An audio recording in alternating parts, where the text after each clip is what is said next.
I call the member for Noosa.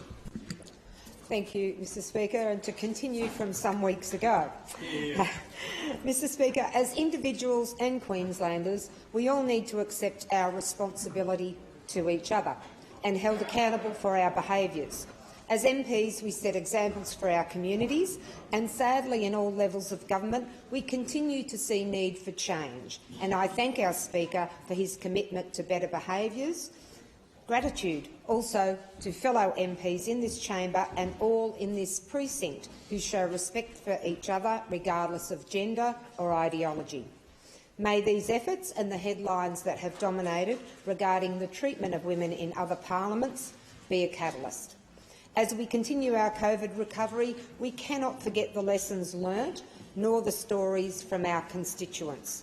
That can-do attitude from the emergency phase we must regain and then retain, as already at times I'm seeing it being lost, with lengthy delays through stretched resources. We can resolve the big issues without resorting to the standard cry and outrage across the chamber of more, as ultimately this is disempowering. What is needed is a call-out of how to better utilise what we have, what we know and what we have access to. There is so much to be intensely grateful for. My appreciation I have stated before and will again. To Government, the Premier and Dr Jeanette Young, to Ministers and all departments, to those frontliners, agencies, volunteer organisations and communities across Queensland who have never faltered to rally together to support us and each other, mask up when needed and keeping up their regimes. Noosa, you especially rock. To all MPs in this chamber who work tirelessly, thank you so much. We are blessed to be in Queensland and Australia with all of you through this pandemic journey. To the family of Member for Stretton Duncan Pegg, his many friends and beloved community, our thoughts are with you during this time. Peggy, as a committee chair and a wonderful MP, you are deeply missed and will continue to inspire from above, as you did in this chamber and beyond.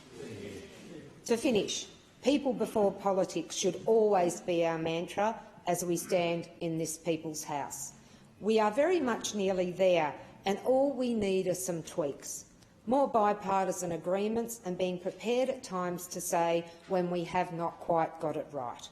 Less politicking and positioning for elections versus long-term resolutions would be very welcomed by Queenslanders.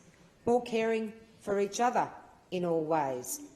We need not fear moving away from the known and what no longer serves us well towards what does. May within the budget we have those many opportunities.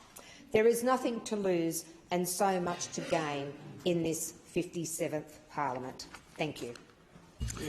Member for Noosa, could you please move that the debate now be adjourned? I now move that the debate be adjourned. Question is that the debate